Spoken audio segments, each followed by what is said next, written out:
Welcome to the UIAAA Connection podcast. The UIAAA would not be able to broadcast this podcast without the support of our business partners. Thank you to all the gold and silver business partners of the UIAAA, BSN Sports, and our contact Jeremy Macy. Final Forms AMP with contacts Julie Renner and Clay Burnett. Granite Canyon Wealth and our contact Megan Palazzo. Jostens with contact Molly Shaheen. NCSA, Next College Student Athlete, and our contact Paul Putnam. VNN Varsity News Network and our contact in Utah, Jason Jones. Thanks again to all of the gold and silver UIAAA business partners. Welcome to another edition of the UIAAA Connection. I'm your host, Mark Hutch Hunter. We're pleased to have as our guest today Craig Perry, CMAA, former Assistant Director of the Minnesota State High School League and longtime member of the NIAAA. Craig, welcome to the podcast. How are you? I'm well and glad to be here with you and catch up and talk a little bit about athletic administration. Excellent. Why don't you share with our listeners just a few moments about where you grew up, where you went to college, maybe a little old-time hockey background? Well, I grew up in a border town in Ontario, Minnesota border, a little town of about 9,000 called Fort Frances, Ontario, and just across the river from International Falls, Minnesota, a paper mill town. And really, there were two things that you could do. You could play hockey to get your way out of working in the mill, or you worked in the mill. And fortunately for me, I was lucky enough to get a scholarship to the University of North Dakota. And my running joke is I quickly became a 4-string goalie on a 3-goalie team. We're loaded with good players, but was able to get my degree and move into high school coaching and teaching. I went back to UND as an assistant coach in the program, and then for 4 years. Then I spent 11 years in Grand Forks with Grand Forks Public Schools as the district athletic director, 2 high schools, 4 middle schools, 13 elementaries, probably about 220 coaches in about 330 positions that I oversaw. And then in the summer of 2005, we made a change, and I began the first year of a 15-year career with the Minnesota State High School League as an associate director. My main daily duties revolved around eligibility and compliance, but I also oversaw tennis and wrestling and hockey. And so as the director of those sports, also oversee the state tournaments, and Minnesota's boys state hockey tournament is probably one of the largest and best amateur tournaments in the world, where over 4 days we'll routinely bring in about 120,000 fans. So that's what I did up until August of this past year, where after 15 years, I had an opportunity to move in a different direction. I didn't need to retire from the high school league, but I had an offer that was really no way to not accept it with the U.S. Council for Athletes' Health. And it was one of those opportunities where I figured I could spend the final years of my working years in an area which is very special to me. And basically our mission with the U.S. Council for Athletes' Health is very simple. We partner with athletic organizations at all levels, youth sport, high school, collegiate, pro, to ensure that the athletes have optimal health, wellness, safety, and well-being. And so I think about every day at the end of the day when I walk up those stairs to bed, what is my job? Well, my job now is I help make sure that participation in athletics at every level is as safe and healthy as it can be. And that's a pretty good thing to think about when you're turning in for the end of the day. So that's the brief history of me. I will mention too that with my time in the NI as a high school AD, spent a lot of time in the NIAAA working in different programs and on different committees. And I think, Hutch, back in probably 98 is when you and I first met at a leadership conference in Las Vegas. Is that correct? That is correct. Was that your first conference? No, my first conference, first year as an AD. So I was in 1994 was my first year of attending conferences. And I think through last year, through 2020, I'd only missed 2. One because I unfortunately had to go and support my doctorate. I had to have my final meeting with my committee to get it approved, which was during the time we had that national conference back in 2010, and another was just with some family related. So basically had been like you, attending every meeting we could at the national level, and also trying to get involved at the regional level and helping states, as you and I both did, with the leadership curriculum.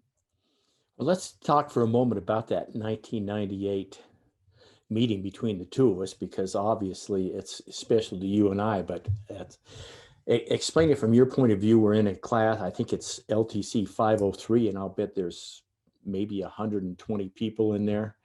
There's 3 instructors. I mean, it's a huge room, and we're sitting down with obviously people we don't know. Take it from there. Sure. So in 95, the NIAAA introduced what they now call their Leadership Training Institute, but they introduced a couple of courses. They wanted to start a leadership training curriculum.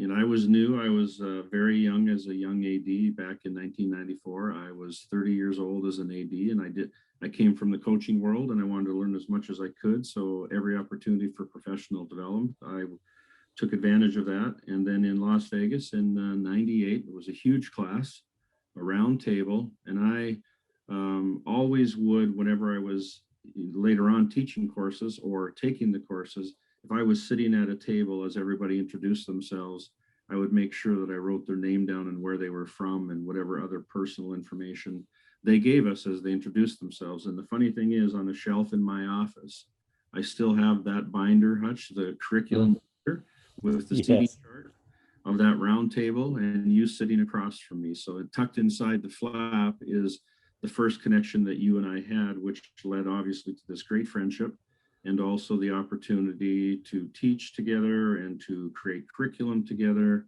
and to just know that there's a phone call away if we ever needed something, which I think is really one of the most important things about what happened during the whole early years of the leadership training program. We built relationships that were based on trust and on shared characteristics and on similar ideas and paths to travel. And we always had someone that was that just a phone call away, or a text now, but back then just a cell way to say, hey, I need your help, or how are you doing, or what's going on in your neck of the woods, or we'd really love to have you come and teach for us. So I think the most important thing that I was able to gather out of my involvement in the NIAAA Leadership Training Program is relationships and friendships and connectivity. Very well said. I also remember, if I'm not mistaken, Ed Lockwood being at the same table with us. Yeah, Ed Lockwood from Fargo South, Fargo Public Schools. I was in Grand Forks. We were separated about just over an hour drive. But when I was in my first year as an AD, and I can't thank them enough, there were 3 athletic directors much more experienced than I. Ed Lockwood out of Fargo South, Gary Mayu out of Fargo North, and then Daryl Anderson out of Mandan. He was in the western part of the state. They took me under their wing. They helped me in my first few years, and then together we started building, Ed and Daryl and I and Gary and a couple others, we started building the NIAAA from really just we meet twice a year organization with minimal involvement, so to a really strong, over 100% membership with the NIAAA, and just a great organization to provide service to not only North Dakota, but other states in our section. And a lot of the people out of North Dakota have gone on to board membership and or the national training program as course leaders. So it was really fun for me to be part of changing the organization and growing the organization. But I was so lucky to have these guys that would work with me, and I'd throw an idea out and they'd say, maybe not that one. I'd throw another idea out. Yep, let's look at that one. Mm-hmm. So and to this day, they are just some of my most trusted people that I know. If I need anything, they're just a call away. Well, that's excellent. You obviously answered my next questions about some of the mentors that would have inspired you, but thinking about North Dakota now, how long ago was it that you were introduced to Todd Olson, who was a recent NIAAA president from North Dakota? So he would have been coming up possibly in your later years, or maybe even after you moved to Minnesota. Well, when I became the athletic director for Grand Forks Public Schools in 1994, Todd was the head basketball coach at one of the 2 high schools. And so I got to know him first in his role as a basketball coach. He was absolutely one of our best coaches. He was a state champion. During my time, he became a state champion. I'm not saying that because of me, but I had the chance to be around him and his program as they had that championship year. And when I left the position in 2005, Todd had spent a lot of time with me considering leaving coaching and teaching and moving into the athletic director position for Grand Forks Public Schools, which he became the athletic director when I left. And after a few years, he moved to Fargo Public Schools, where he became their district athletic director as well. And he was heavily involved in the NIAAA. And I think that was one of the things that I had mentioned. I said, if you get this job, be part of and build relationships with those ADs across the state that are part of the NDI AAA, and do as much as you can to get involved at the national level. And of course, right now, Todd's a recent past president. So he got involved at the state level, got involved at the national level, got onto the board of directors, and then became the president. So it's nice to see that someone who I had a very good relationship with as a AD coach, but also as a co-athletic administrator later on, was able to get involved to the level where he became president. So it's pretty special. Excellent. Craig, I want you to address this question for our listeners here in Utah and across the country. The job of athletic administrator today, how is it different than almost 30 years ago? Let's go 27 years ago, 1994, Grand Forks. So the one thing that I see that has changed most dramatically is the desire to have information instantly. And so we are in that social media world. We're in that instant contact world with all different kinds of platforms where we can communicate. And I've always said that effective communication is one of the most important skills that an administrator can have when you want to build leadership, when you want to build trust. But there is this real timeline change and expectation of immediate service. And sometimes it takes a little bit longer than I'll get back to you in 45 seconds. I also know that where we're at today with participation, there are so many more opportunities for high school kids beyond high school activities and athletics that we're seeing a whole different participation. It used to be when it was basketball season, that's all you did. When it was hockey season, that's all you did. I was a multi-sport athlete growing up from my earliest memories. If it was fall, it was football. If it was winter, it was hockey. If it was spring, it was baseball. And in the summer, we were on the lakes. But now we have the challenges of the non-school participation taking place at the same time as the school participation. So you're having to convince, in some cases, kids to prioritize high school participation over the clubs. And so that's really, really been a big change. And the commitment to the time and effort needed to be able to grow a program has changed, as well as the commitment and time and effort from kids to help grow in the program. There's just so many more things for them to do, Hutch, that sometimes you have to convince them to be part of it. But what hasn't changed is that participating in high school athletics is still about relationship building. It's still about forming a program built on trust. And I always say this to whenever somebody asks me, how should I be as a coach, or how should I be as an athletic administrator? And I say, you really need to know who you are, what you value, what are the most important core characteristics of how you live your life. And then you share those with your coaches so that your programs can share those common characteristics and build those traits so that your kids who participate in your program can see the importance of that. Because participation is really, the numbers are staggering. Only 3% of the students that participate in high school athletics will play or participate after high school. So it's right at that 3% mark. So what we're trying to do is we're trying to take care of 97% of our high school participants for life, not for a scholarship, not to play at a D1, D2, D3 school or whatever. We're trying to create an environment where we can help prepare them for life. And if you base that on your characteristics and traits that are important to you, then you've really done your job. So that part hasn't changed. making sure you can get kids into your program and keep them in your program. That's the part that I know from talking to people is one of the most difficult things. And I think you see the same thing in Utah as well. Absolutely. Thank you for sharing that. Let's talk just a little bit more about your time with the Minnesota State High School League, because that was, what, like you said, 15 years. Yeah, it was an incredible opportunity for me at the time. As I mentioned, I'd been a district athletic director, and I had been really traveling a lot, as you were, Mark, when we were with, teaching all over the U.S. in the leadership training program.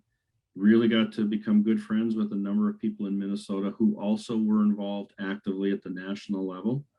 And a few of them came to me, like Pete Feldman and Jim Baker. You remember those two that were really immersed in, and you and Pete spent so many years together as executive directors of your state associations. We had connected, and they said, "Hey, there's this job opening. We'd love to have you come to Minnesota." And so I was fortunate enough to get the position. In my time with the league, I like I'd mentioned earlier, my main role was eligibility and compliance. And quite often the answers that come out of the league office on eligibility and compliance are not the answers people want. And so more than quite often, I would say. Yeah, quite often, that's the negative side of it. And you had to really learn to not take it personally. And that was really difficult because I remember in my first couple of years, you do your job, you want to do it the best you can, and you want to help people as much as you can. But at the end of the day, sometimes what they want cannot be achieved. And so I really broke it into two categories, which helped me to really take care of the negativity, because there is negativity with giving people an answer they don't want to hear. One group would say, "Okay, Craig, I get it. That's the rule." And my role with the high school league was I was the gatekeeper of the rules, policies, and bylaws. I was the individual that had to understand the intent, understand the interpretation and the application, and then share that with a principal, a superintendent, an AD, whomever it is, a parent, to say, here's the intent of the rule, here's how we interpret it, and here's how it is applied. And those two categories would go like this. I could work with an AD, and the AD would say, "Well, it's not the answer I know the family wanted. I understand completely the rules. I appreciate you taking the time looking into this. Thanks for your help, and we'll talk to you soon." The other one would be, "I don't like the answer. That's the wrong answer. Therefore, you're a very, very bad person, Craig." And I've cleaned it up a little bit.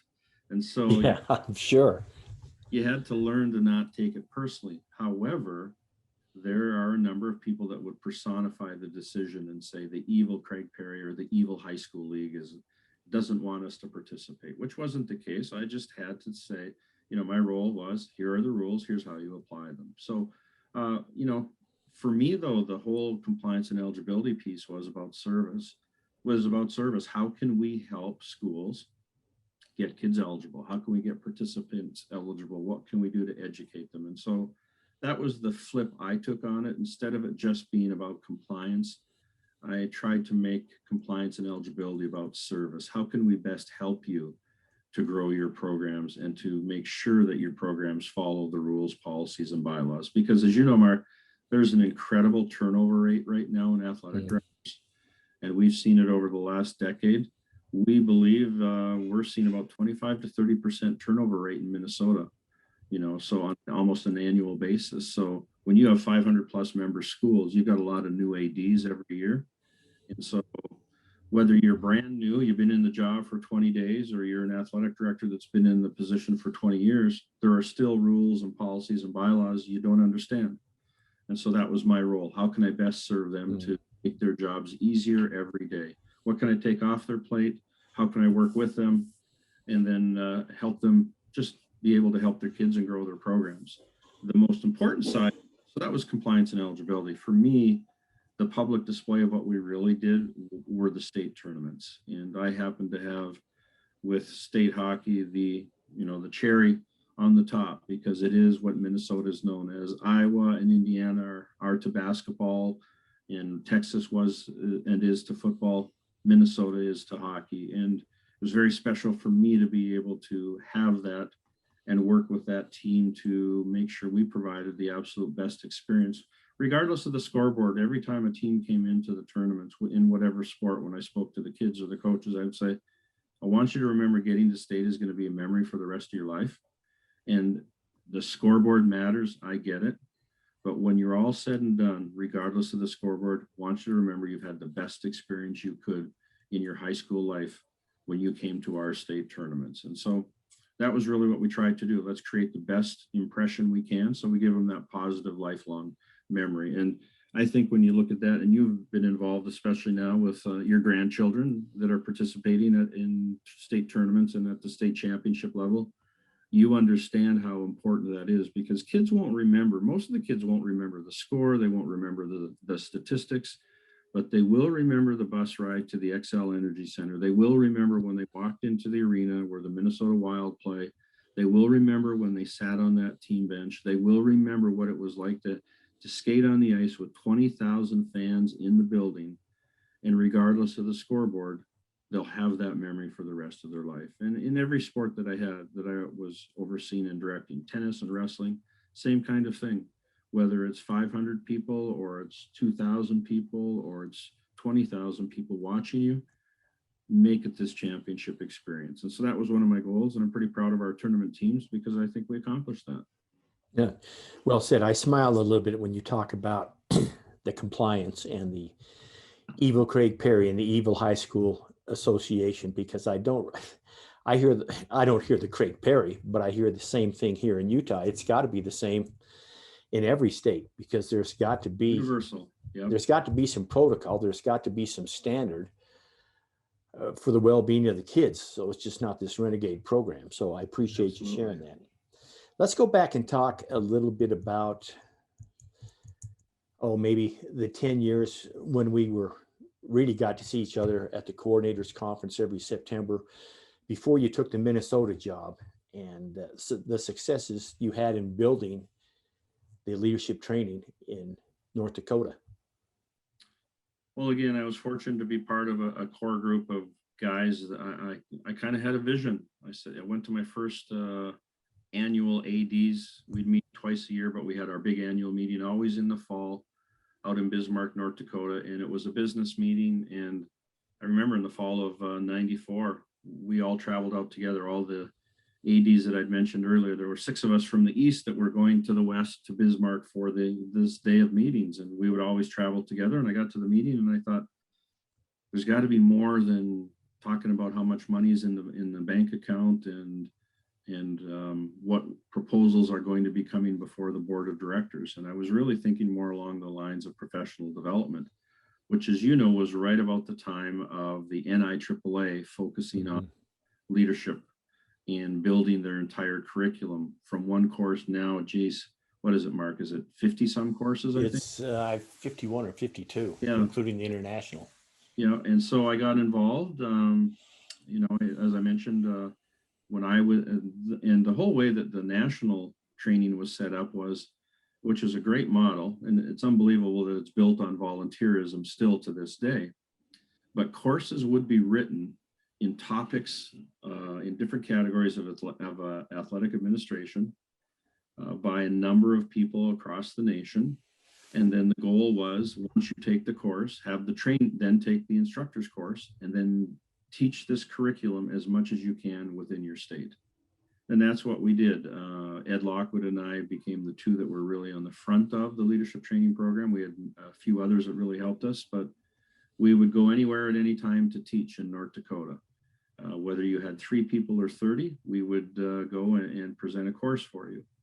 And then, like you and I got into the national instructors, became national chairs, and spent a lot of time teaching all over the U.S. as this whole movement of the leadership training program and national professional development grew. So I was at the ground level in North Dakota, helping to build their programming and to build a team of our faculty of instructors. Stayed connected with them, obviously, after I left for Minnesota, and still stayed connected with the NIAAA when I took the position in Minnesota, but really was able to help build a professional development network where we brought it. We now have in North Dakota an annual conference, which they didn't really have before, a spring conference like you have in St. George. more professional development opportunities throughout the year, and a lot of ADs getting involved at the national level, which really hadn't happened before. So I'm pretty proud of the fact I was part of a team that grew that at the start, and to see that it is still flourishing and growing even more expansive than it was even last year. So it's pretty neat to look at that and see that, as you brought up earlier, Todd Olson becomes the president, and we have a number of people who are on national faculties from North Dakota. So really neat to see that, and pretty proud of that. It brings to mind the time we spent together with Dr. John and some others with what became the 799, which is what is now the QPA. And I just look back fondly on that experience, because I know it was a lot of work. I remember being in Indianapolis when it was 10 below in February and those types of things. But those are the, even though we're both in the 790 now, that's a course of its own, and it's become a life of its own with the QPA. I think that's something that's very, very important. Yeah, I would say the same thing, because once I got involved as an instructor, and then I became a national instructor. With mine at the time was with 505 mentoring, and my graduate work for my master's was the creation of a coach-to-coach high school mentoring program. So it was something near and dear to my heart. But I volunteered even further with an English major as my background. I said I'd be more than happy to edit or to write or create. And Dr. John Olson took me up on it. And so for about 10 to 12 years, everything that Dr. John wrote, and he was basically our curriculum guru, Hutch, as you know. Absolutely. Everything that Dr. John wrote, drafts would go through me. So here it was, the stoic Norwegian sending his documents to the young Canadian for, I would always laugh, say, hey, do you want me to use the Queen's English, or do you want me to use Norwegian English? I had a chance to be involved with the as he created and as we revised. And then when new courses were taught, because I had been part of the writing process, often John and I would teach a portion of it with Dr. John. And so that helped me even get more involved. And then you mentioned a course that you and I spent a long time with several people putting together, that quality program course, where you really can do a full assessment of all the things that you're doing in your school and in your school district to support your athletic and activity programs. And so, but the best part of that wasn't the creation of the curriculum. The best part of that is that, is the extension of the relationships, and the connectivity. You and I had known each other obviously prior to working on that curriculum, but new people came in and they became important people in our network of people. And I really think that's the key to survival today as an athletic administrator, is you have to have a network of trusting people that you can work with and go to and bounce ideas off of. And sometimes it's something simple as, hey, here's what I'm thinking. I think I really got it, but I just need you to let me know if I do, just to have someone there, or a group of go-to people that you can say, hey, I trust you. Can you help me out here? And let's move and let's create. I think that was the fun part. The creation was the fun part, I know, for you and I. Yes. Take the idea, the concept, and bring it into it and create a course out of it. Yeah, it was just a great time, and I finally look back on those times. Let's talk for a moment. I realized that you didn't spend your full 3 years on the NIAAA board, but maybe just a couple of comments or a story here or there about the time you were able to spend, because most people, you and I, are fortunate that we've served on that board, but many of the rank and file will probably never get that chance, because there's only 3 or 4 people that go on it every year. So share with our audience what a special experience that is. It really was. And, there's 2 ways to get on the board. You get on the board through geographical rotation. So each of the sections has representation.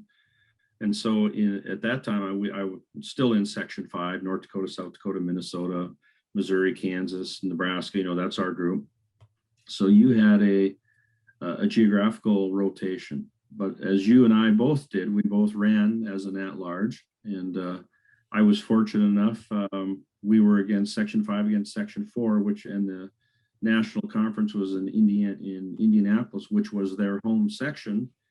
And we stole the victory. So I was elected to the board. through that process. And, I knew a lot of people on the board because I was so heavily involved with the leadership training program. And this is back in the days when Frank Kowaleski was the executive director of the NIAAA and had a lot of really, and also created many new relationships with people on the board. And it was when I was offered the job with the Minnesota State High School League, the final hurdle for me, and it was really, really a difficult decision, was that I knew that if I took the job with Minnesota, I'd have to leave the NIAAA board. There were board members, and of course Frank and Bruce Whitehead at the time was an assistant with the NIAAA, and they had looked at things and tried to see if there was a way I could remain on the board, and unfortunately couldn't. So I had a couple of years on the board that was very appreciative of. Would have loved to have fulfilled my term, but on the flip side of that, I was able to do something that still to this day is very important to me. They said, okay, so you're from North Dakota, you were at large, who would you like to replace you? So I was able to pick the person to replace me and go on the board. And I picked the person from my state that had the most impact on me and who was my mentor and who continues to this day to be my mentor. So I was able to give Ed Lockwood a call and say, hey, good news, bad news. Well, maybe for you, good news, good news. I said, I'm on board because of my new position with Minnesota. They've allowed me to pick who I want to fill my position, and you're it. And so it was a pretty special moment for me to be able to say to my mentor and really good friend, here's your chance to be on the board. And it was one of those really heartfelt moments that still to this day is very important to me. That's an incredible story. And I think now when you mention Ed, back to that 98 story in Las Vegas, who would have thought of the three of us sitting there, my second national conference, maybe your fourth national conference, and there's three of us never met. And from that table, there's three of us that served on the board. I mean, that's an incredible, I don't know if the word coincidence isn't right, but that's an incredible story. Yeah, and not only serving on the board, but committed to a career of service, to committee work, strategic planning committees. I was on the publications committee, gosh, I think maybe for 18 years. Ed still is connected with the NIAAA in the certification process. Yeah, so the three of us from that table, it's kind of an epiphany when you say it like that, Hutch, that we were, and this is the whole neat thing about the leadership training program. It's available, it's not mandatory. And so when we went to the national conference in those early years, there were a number that took the courses and there were a number that didn't. And then the evolution of the national conference moved to, we still have the workshops and we still have the general assemblies, but on the front end and the back end, and now during, it's the Leadership Training Institute. So professional development at its highest level now is the compass that guides the NIAAA. And there were the three of us in Vegas in probably year two of multiple course offerings. Back in the days when you hoped that the conference gift was a big suitcase because you had all these 3-inch binders to take home with you. Remember that would be I do. It would be checkout day, and then you go to the airport and you have to make sure you have your bag because everybody's got their conference luggage with all of their binders, right? Yeah, absolutely. And it was crazy because back then we were in a paper world. Everything was these paper curriculums. And yeah, to think back that you and I and Ed still are actively involved with the NIAAA is pretty special. Yeah, it is. Let me ask you this. If you had two suggestions, and I know you've already given many today, but if you had two suggestions for a new athletic administrator, by new, I mean 1 to 4 years, two things that you absolutely must do in order to be a success, what would those two things be? Oh, it's simple. Be true to you and build relationships. Because, you and I were both former coaches, athletic administrators. We have the nasty habit of every time we go to a sporting event, whatever level it's at, we're not necessarily a fan. We're looking at coaches, we're looking at management of the event, we're looking at interactions with coaches and kids, all those things that we've spent our entire lives doing. And so I really think that the be true to you is the most important. You know, the old English teacher in me, the Shakespeare quote is, to thine own self be true. You know, I can give you the rest of it, but I won't bore you with the rest of it. But if you stay true to yourself and let people know what your character traits and values are that are important to you, then when you're in those critical moments where you have to make critical moment decisions, then those decisions and the people involved will know that it's going to be based on the most important category, I believe, is trust. So when you stay true to you and who you are, and you share your character traits and values, one of which is building trust, then be it a good or a bad situation, you know, you're going to have a positive outcome. The other one is relationship building. I really think that connectivity and relationship building is what builds organizations and builds people. If not for Ed and Gary and Daryl and a couple others taking me under their wing and saying, all right, here's how we do things, and what, you know, they really ask the question, what can you bring to this? What would you like to do? And build those relationships. So here I am. I met Ed in 94. I met Daryl in 94. I was in Phoenix visiting my daughter a month ago, and my wife and I, Holly, and my daughter, Chloe, we went out and had lunch with Ed and Terry up in Sun City West. You know, that's where they were. And we left the Twin Cities for a week to see our daughter. And I made sure I went and saw my good friend and mentor and his wife. And so relationship building is the key. And you need that not just for your professionalism, you need that personally. You need to have, it's an interesting coincidence. You know, as I mentioned, I retired from the high school league in August after 15 years. I'm still doing some work for them and still staying connected. And one of the associate directors, a really good friend of mine, Bob Madison, we were just talking yesterday about relationship building and program administration. And then he came up with a term of the 3 a.m. call. He said, you know, I was doing some thinking over the weekend. He said, many years ago as an AD, my superintendent said to me, who's your 3 a.m. call? And I looked at him and I said, what do you mean by a 3 a.m. call? He said, it's 3 a.m. You are in a really, really critical moment. Who are you calling? And so that conversation yesterday with Bob was, Craig, I just got to tell you, you know, we've been working together for 4 years. We have a wonderful working relationship, a great friendship based on trust. He said, you need to know that you're my 3 a.m. call. And I thought about that and I said, you know, you and I both have a handful of friends that we're really close to, or colleagues, but mainly friends that we know who our 3 a.m. call is. And I said to him, I said, Bob, you know, that's the same for me. I said, if it's 3 a.m. in the morning and I'm in a situation where I need help, you're one of my 3 a.m. calls. And so it just happened yesterday afternoon, late afternoon, Mark. We were talking about a bunch of things going on at the high school league and with our kids, you know, those kinds of conversations you and I have. Mm-hmm.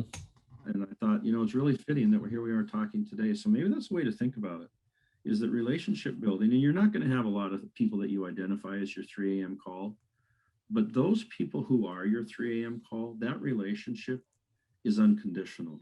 It's non-judgmental, and again, based on trust. And so in your days of being an athletic administrator, and as you step away from that and just being you and being a person who has connectivity to others, think about those character traits that lead to that 3 a.m. call. And I think that's really important. Relationship building is truly the key in anything you do. I've got 2 college graduates, and I've got one who is a freshman this fall in college. And what I've always tried to tell them is stay true to you, understand what's really important, and build relationships on trust. You know, from an administrative perspective, I like to throw this one out, and I don't know where I found it or got it, and I can't even remember who it's attributed to, but one I love is change happens at the speed of trust.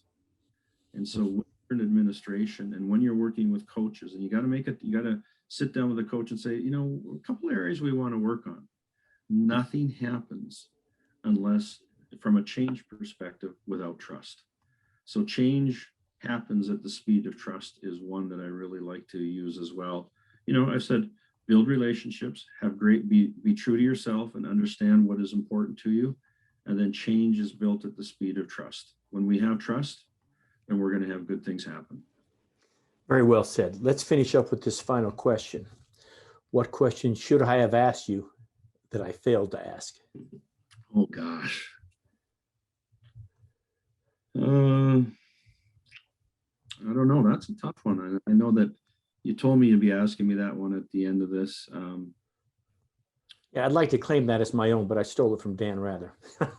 Yeah. Oh, well, for some people, you have to identify who Dan Rather is. Yeah, there you go.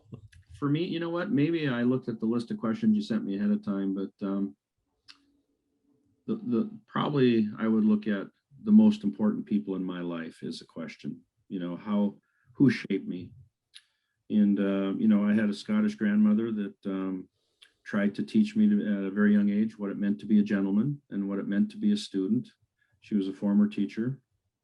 I had my mom who mom and dad had a really difficult marriage that ended up in a divorce when I was in the 9th grade after multiple separations. And I was the oldest of 3 boys. I had a mom who was very strong that would, in an environment that was not always safe, looking after 3 boys. So I took some of those things. And then I just happened to fall in love and marry the dream of my life, my wife, Holly, who became, for the first time, let me be me and help me be the compass that I needed to be to travel in a different direction, which, I've already talked about Daryl and Ed and Gary from a professional perspective, but from a personal perspective, we all continue to grow and we always have to build our relationships, as you and Deb do, and you do with your siblings and with your family and with your grandkids and with your kids, to find that person that really helps you be true to yourself. I think that's, without question, that's Holly, my wife. And so I look at that, and then I'm just hopeful that with all the people, I'm a little bit of everybody. There's a lot of Mark Hunter in me because I spent time with Hutch. And you and I've talked about this before. When we are in situations with people that we really think are good people, we borrow some of the things that they do and some of the things that are important. And so, working with you or working with Ed or, with my wife, Holly, helps me be a better overall person. And at the end of the day, that makes me a better person for the high school league or in my job now with the U.S. Council for Athletes Health, or as a husband or as a dad or as a friend. And so I think that's the final question is, how did you become you? It was because of a lot of great people that helped guide me through the years. And I use that and say that, as a former English teacher, you never want to say that you're going to be a plagiarizer, but I do take the best and I look at how they do things and say, that's really important to look that way. But I still think at Mark, it comes back to relationship built on being true to yourself and being true to trust. I mean, that's the key. Absolutely. Very well said. Well, thank you, Dr. Craig Perry, CMAA. Thank you so much for being our guest on the podcast today. For our listeners out there, we hope you tune in again next Friday for another episode of the UIAAA Connections. Thanks, Craig.